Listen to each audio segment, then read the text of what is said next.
உங்க யாருக்கிட்டையாவது நான் உங்க பேர் என்னன்னு கேட்டீங்கன்னா பேரை சொல்லுவீங்க. யாருடைய ஜாதியும் நம்ம பேரை வச்சு கண்டுபிடிக்க முடியாது. இன்னைக்கு நிறைய பேர் திரை உலகத்துல இருந்தெல்லாம் இன்னைக்கு தமிழ்நாட்டுல மாற்றங்களை கொண்டு வரேன்னு சொல்றாங்க. யார் எங்க இருந்து வந்தாலும் அரசியலுக்கு வர வேண்டும் என்று நினைக்கக்கூடியவர்களுக்கு இந்த சமூகத்தை பத்தி, பெண்களை பற்றி என்ன கருத்துக்கள் அவங்க படத்துல பதிய வச்சிருக்காங்க அப்படின்னு நம்ம சிந்திச்சு பார்க்கணும். உங்க யாருக்கிட்டையாவது நான் உங்க பேர் என்னன்னு கேட்டீங்கன்னா பேரை சொல்லுவீங்க. யாருடைய ஜாதியும் நம்ம பேரை வச்சு கண்டுபிடிக்க முடியாது. ஆனால் தமிழ்நாட்டை தாண்டி வேறு ஒரு இடத்துல போய் ஒருத்தரோட பேரை கேட்டீங்கன்னா அது ஜாதியோடு தான் சேர்ந்து வரும்.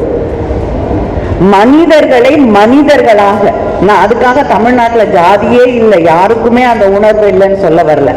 ஆனால் தன்னுடைய பெயரை சொல்லும் பொழுது இந்த சமூகத்திலே ஜாதியையும் சேர்த்து சொல்ல வெட்கப்படக்கூடிய ஒரு மாநிலம் இருக்கிறது என்றால் அது தமிழ்நாடு. அதுக்கு காரணம் தந்தை பெரியார். அதனாலதான் அவர் என்னுடைய ஹீரோ அப்படின்னு சொல்றேன். அதை தாண்டி இன்னைக்கு நிறைய பேர் திரை உலகத்துல இருந்தெல்லாம் இன்னைக்கு தமிழ்நாட்டுல மாற்றங்களை கொண்டு வரேன்னு சொல்றாங்க. யார் எங்க இருந்து வந்தாலும் தப்பு இல்லை. நீங்க சினிமால இருக்கலாம். இப்ப டாக்டர் ஒருத்தர் மேல உட்கார்ந்துட்டு இருக்காரு, அவர் நாடாளுமன்ற உறுப்பினராக இருக்காரு. அதனால நீங்க எந்த ஃபீல்ட்ல இருந்து, தலைவர் கலைஞர் அவர்கள் கூட திரைப்படத்துல நிறைய வசனங்கள், அதுக்கு முன்னாடியே அரசியலுக்கு வந்துட்டாரு, ஆனாலும் வசனங்கள் எழுதியிருக்காங்க, படங்கள்ல பணியாற்றி இருக்கிறார்கள். அதனால யார் எந்த இடத்துல இருந்து வரணும்னு யாரும் ஒரு ஜனநாயக நாட்டுல சொல்ல முடியாது. ஆனால் அவர்கள் என்ன கருத்துக்களை சொல்லியிருக்காங்க அப்படின்னு நம்ம யோசிக்கணும்.